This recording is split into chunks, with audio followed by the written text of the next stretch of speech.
देश की सबसे बड़ी अदालत ने आर्थिक रूप से कमजोर सामान्य वर्ग को आरक्षण देने को सही ठहर दिया। सुप्रीम कोर्ट की 5 जजों की बेंच ने बहुमत से फैसला सुनाया।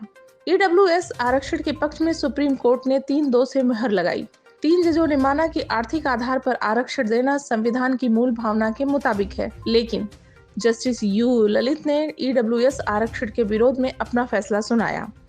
जस्टिस रविंद्र भट्ट भी ईडब्ल्यूएस आरक्षण के खिलाफ रहे। अब हम आपको बताते हैं कि 5 जजों की बेंच में किस न्यायाधीश ने क्या टिप्पणी की।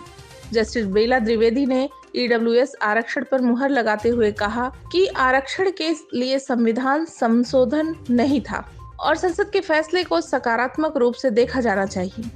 जस्टिस दिनेश महेश्वरी ने भी केंद्र सरकार के फैसले पर मुहर लगाई और कहा कि ईडब्ल्यूएस आरक्षण संविधान के मौलिक अधिकारों का उल्लंघन नहीं है और इसे समानता का उल्लंघन नहीं होता। जस्टिस जेबी पारदीवाला ने भी फैसले का समर्थन किया और कहा कि आरक्षण के लिए नियमों का मूल्यांकन जरूरी है। जस्टिस पारदीवाला ने यह भी कहा कि निहित स्वार्थ के लिए ना हो आरक्षण का इस्तेमाल।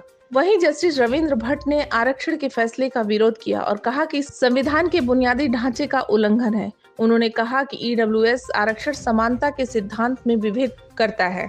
जस्टिस यू ललित ने कहा कि वो जस्टिस रविंद्र भट्ट के फैसले से बिल्कुल सहमत है।